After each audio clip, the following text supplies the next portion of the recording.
Red Bull and jerky. What the hell do you need headphones for? All right. You're ridiculous.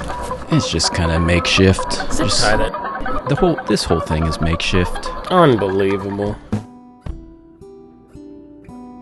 So yet another episode of the ADHDan podcast. We got John Schaffraneck joining us live in the studio today and only today. I don't have any kind of topics, any kind of questions to ask you.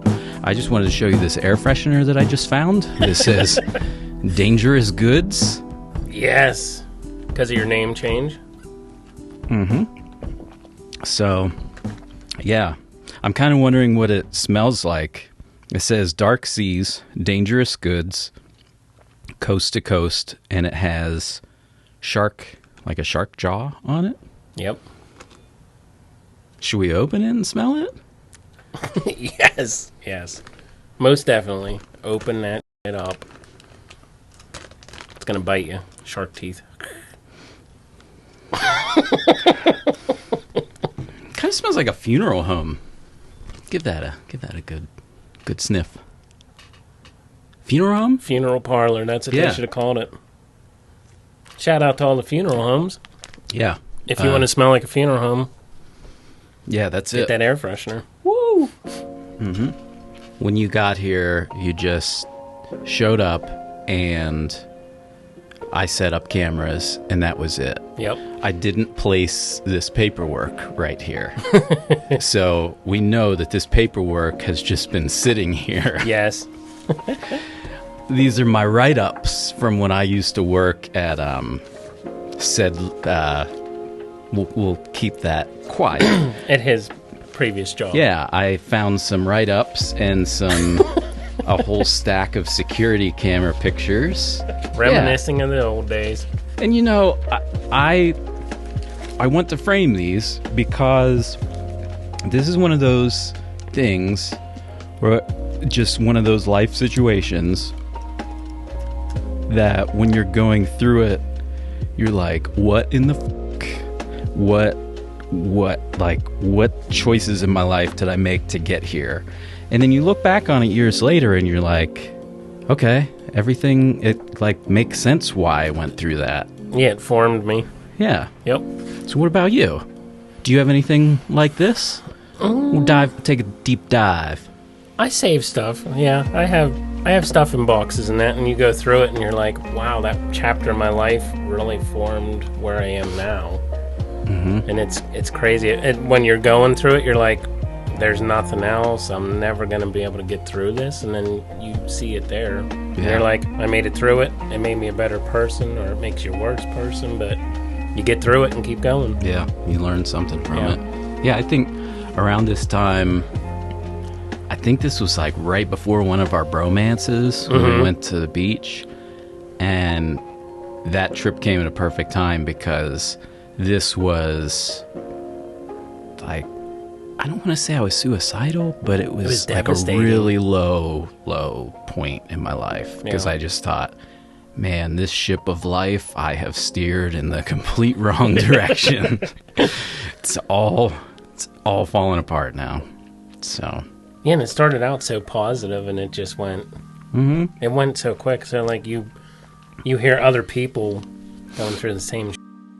And they're like, I was doing great. And then all of a sudden, it's like, everything just, one thing after the other just keeps happening. And you're like, holy hell, where am I at? Yeah. And I was only with that company for 13 months. And it felt like an eternity. It just felt like it was so long. Yeah. But enough of that. And then the bromance happened. Yeah. Need to get some more of those coming. We golfed, we ate. We quit golfing, and we ate. And we watched Skeety McGavin. It's gonna be cold overnight. Skeeter, Sleater. I don't even. Wavy 10. Shout out to Wavy 10. Yeah. This is not sponsored by Wavy 10. It's not, but just a shout out. But it could be Wavy 10. Whoosh.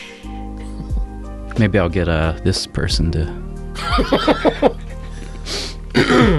Maybe not. Yeah, not. Man, I don't know. you never know. People's paths change, and I do.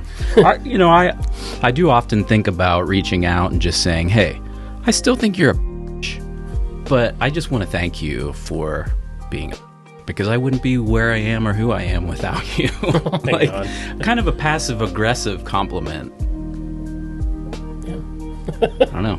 Still considering. It might happen. Might happen. That's crazy. You had this sitting there. That was perfect. Just happened to be here. And I just came to visit today after getting my photo done for my license. Mm-hmm. And this happened. So what else has been going on in your life? Time has been flying very, very fast. Mm-hmm. Like, life is flying by so fast. Well, I don't know if it's happening to you too, but... Speaking of life flying by, you just had a birthday recently, too. I sure did. You care to tell the good people how old you are now? 41. 41. How does that feel? It feels the same. I don't really get worried about the age. Like, I don't sit there and worry about the age. Like, I know some people worry about their age and stuff. I feel young because I have a good group of people surrounding me that are young. We all feel young at heart, so right. My age doesn't really... No. And it keeps you young. Yeah. Like, I don't feel as old as I am. No, I kind of feel the same way with the people I surround myself with, and also having kids. Yeah. I feel like kids, it's a double-edged sword because I feel like they age me inside. I just feel like I'm broken down, I'm busted. Yeah. But they still keep me young. And having kids so young, it's kind of like you get to grow up with them, kind of. So it's been cool. It's been really cool. Nice. But I do have, I usually put more time into this, but this was such a quick, I didn't know you were coming. Yeah. So, since I have my name here. Oh, yeah. You got your name. I'm not going to try to spell your last name, so I just did John Schaffraneck. So. That sounds perfect. That is fantastic. That looks so professional. And don't forget to take that. I will. You need to put that in your office and send me a picture of it right. while it's in your office. So, and you can post that up on here as well. Mm-hmm. Tell us something about yourself. The other day, me and Chad actually changed my tires. So, like, we actually took the rims. Like, I took all that kind of stuff off. Started doing more of that kind of stuff with him, which is pretty cool because it's more bonding time with me and him. Right. That's my brother, by the way. But yeah, I've been doing all kinds of stuff. Like, we've been building stuff on the porch, doing that kind of stuff. Plus, still doing the crazy decorations, which are on Facebook. Yeah. I go a little bit crazy on plastics. Yeah. A little bit. Plastics and Kmart. Yeah. Special guest. Sorry. How you doing? I'm good. I missed you. Same here. Yeah, just out of nowhere, he said, "Hey, I'm like 5 minutes from your house." I was getting my license done, and I actually came up the right street. Oh, there you go. Didn't even use GPS. He doesn't respond to me ever when I text him, so I came down to see. There you go. I don't pay attention to recording signs. Whoops. Now he's going to ponder that for a second. Yeah, it always takes me a while to think about things. Just to process, I think. I'm just thinking back when I started at said company. You were the assistant manager. You had been there for like 8 or 10 years at that point, I think. Mm-hmm. And then I was trying to climb that ladder, and then you ended up bouncing around different places, same company, different stores. And then, yeah, we just kind of hung out outside of work. Mm-hmm. But, yeah. Because I left first, right? I started traveling. Mm-mm. No? Well, I left that store first where we worked together. Yeah. And then it wasn't much after that you left and went all over. I spread my little wings, which was scary. Mm-hmm. It's scary to do because you get so acclimated to where you are. Mm-hmm. So it was a scary leap, but one that I don't regret. Yeah. I think the hardest thing for me when I went to the assistant management position, it was really difficult to go into a store where no one knows you. And it's like, I just felt this weird, okay, you don't know me, but you have to give me respect, and I have to tell you what to do, like delegate tasks. And for me, it was tough to be in that position. Yeah. No, I didn't do great at it. Hence the book paperwork. of write-ups. And, yeah, but Yeah, I feel like I'm more of a people person, like kind of reader. Like I can read, so I ease my way into it, and then. So when I started, you're like, man, this guy's. How did we pull you in? Like, did we? Was that us that interviewed you, or did somebody recommend you, or? No, when I went to apply online, because I went to a store in my town, I went to a store and they said all the applications are online. So I went on there and there were no listings for any store open in that town, which... That was when we first went online. Confused me. It's like, this company's based out of this town. Why don't you have any openings? Yeah. So the closest one was Crescent. So I saw that and I was like, that's not too far of a drive. And then the rest is history. I haven't really had a chance to talk with you about this, and I don't even know if you'd want to talk about this. And also, full disclaimer, anything that's recorded, if we start going somewhere that you're like, I don't want to go there, you can say it, I'll cut it. If we go somewhere and then later you're like, maybe we shouldn't have gone there, I can cut it.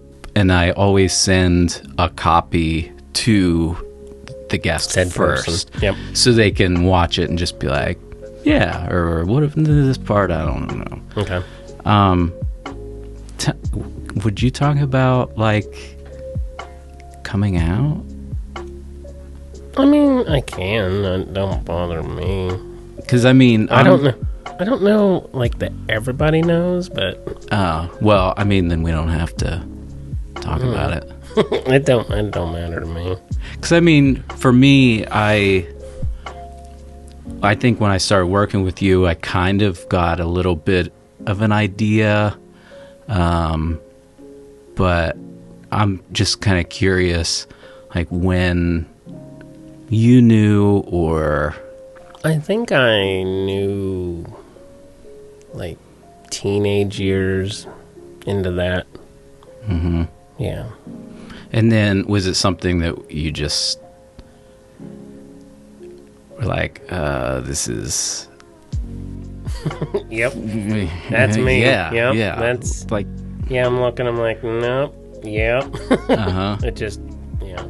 What made you finally decide to kind of open up to the people who you did open up to? Because I felt comfortable. Like, Mom and most of the family, like, Dad and them don't know.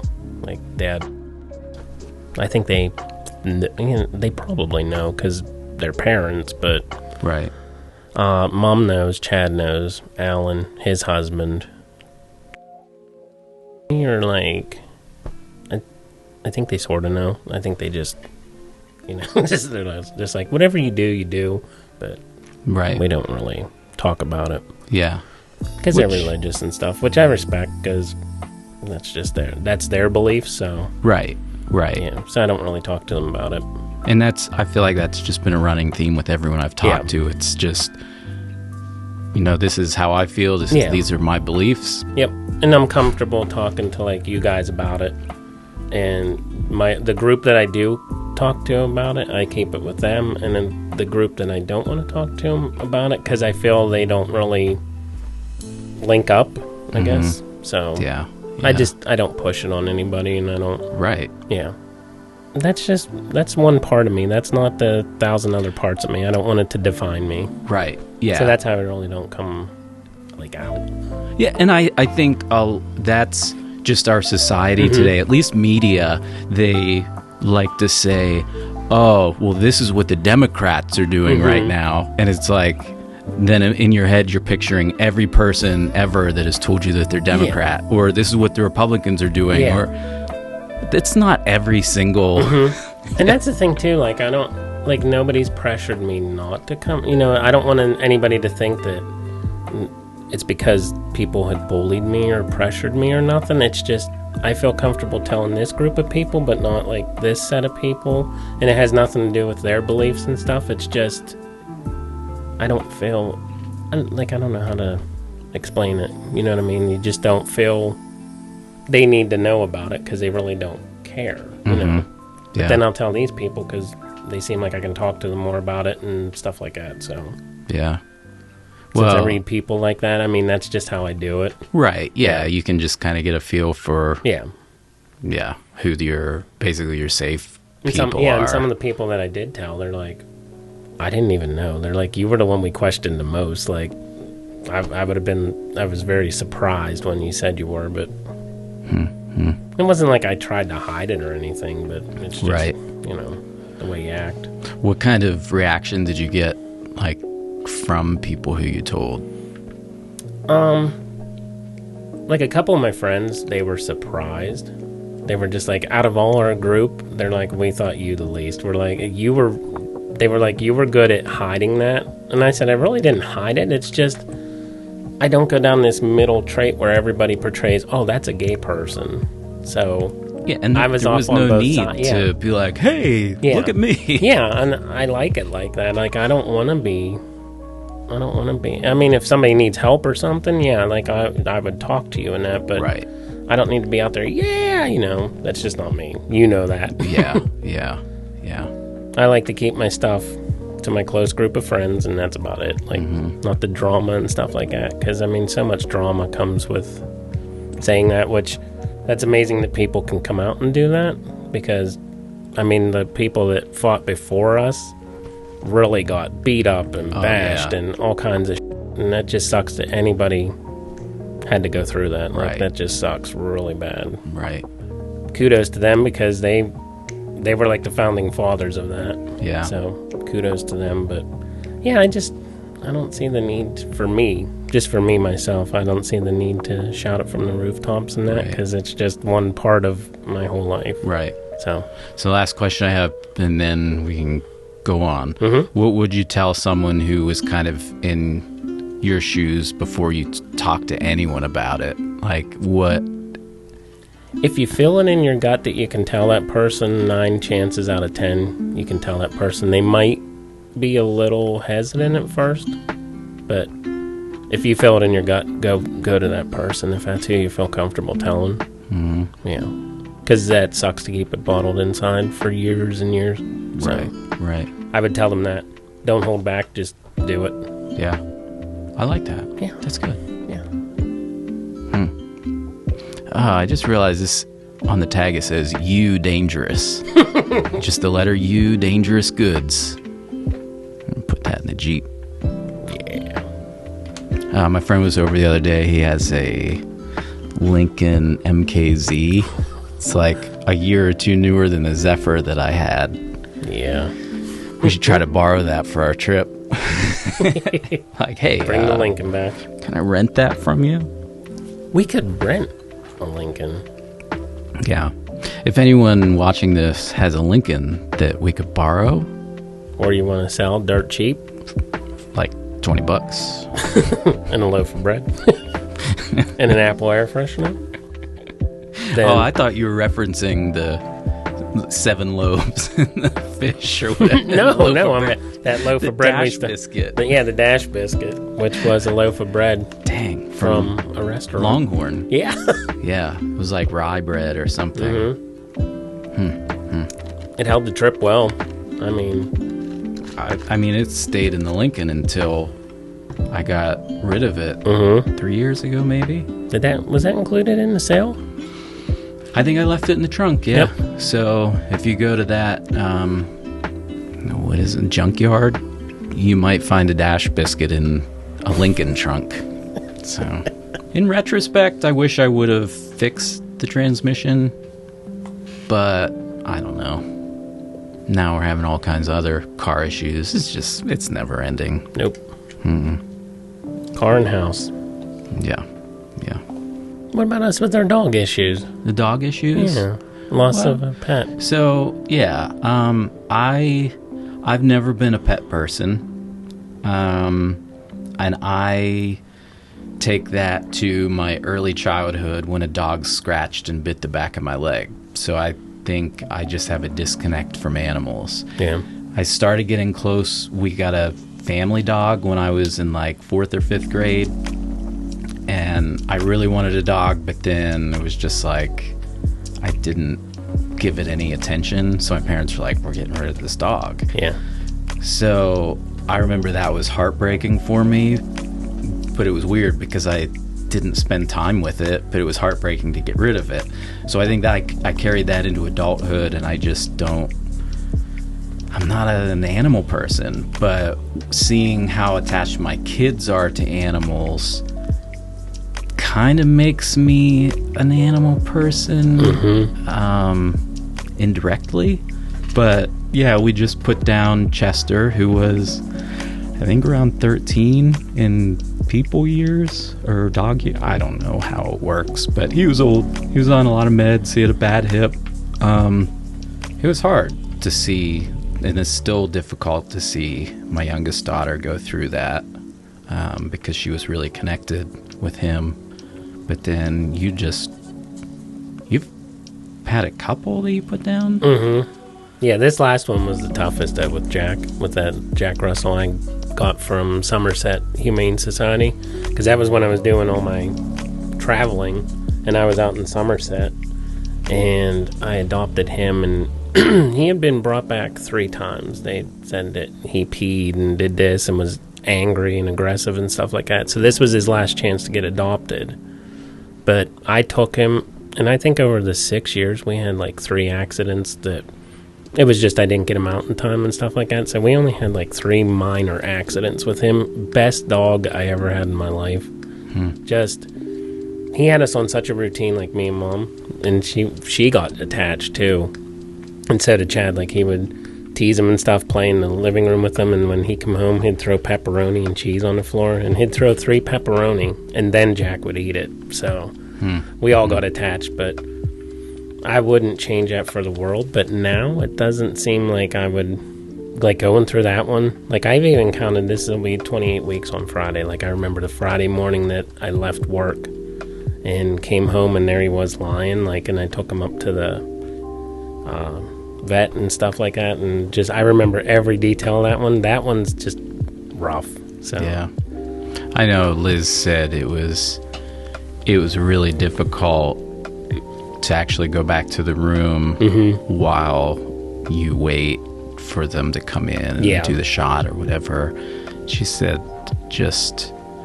it just felt, I think it was like 45 minutes to an hour, which is a really long wait for them to come back and do a procedure like that. But she said it felt so much longer than that, even just because of the scenario, the situation. Yeah, and right now with the staffing situation, that's why they're taking so long. It's just... Yeah. Mine, he died at home, so it wasn't as bad as putting to sleep, but I've done that too, and I always stay with the dog because there's no way. Yeah. There's some people that just leave, which I respect them for that. I mean, that's their choice, but stay with them every time, and you're there, and you just watch the life go out of them, and I stick my head by them and just, watch them go, but this one was the roughest. Well, it was just crazy how things happen, but while they were at the vet, I was just mindlessly scrolling Facebook, and I saw a meme that somebody asked a vet, they said, what's the hardest part of your job? And they said, the amount of animals that we put down that the owners don't want to be in the room. It's just heartbreaking. But I see both sides of that, but to see that at the exact time, but then you're getting into the Facebook's listening to you. You never know. Never know. That's a tough thing to deal with. It's just part of life. Yep. Yeah, and it's hard for some people to stay in that room. They just can't do it. So, I mean, I respect them for that, too. I mean, we're all built different, so some people just can't do it. But, yeah, the vets, always say they're like, that just makes for the worst day, and you have to shout out to them too, because they're the ones that have to shave their paw and administer that and just watch all this life go out of all these animals. It's like, holy hell. Yeah. So what it boils down to is just don't be respect people for whatever if their way isn't your way. Yeah. That's it. Just let's all live together. It's just a crazy time. It's just... Yeah. We're all different, and that's what makes us. And I think that's why we're so, like, we get along great together. Right. There's so many differences and everything, but at the end of the day, we're just two skeletons. Yeah. That's how I just think like that. That's a good way to look at it. Yep. All right. Well, I just want to thank John for being on here today. Anytime. We'll do it again. That's what the people want. That's what the people want. Do the people want that? Yep. And I want to thank Anthony Menzia for the intro and outro music. I feel like I always forget to say that, and just anyone who took the time to watch or listen to this. Yeah. But yeah, thanks. Have a wonderful day. And we will too. And that's all.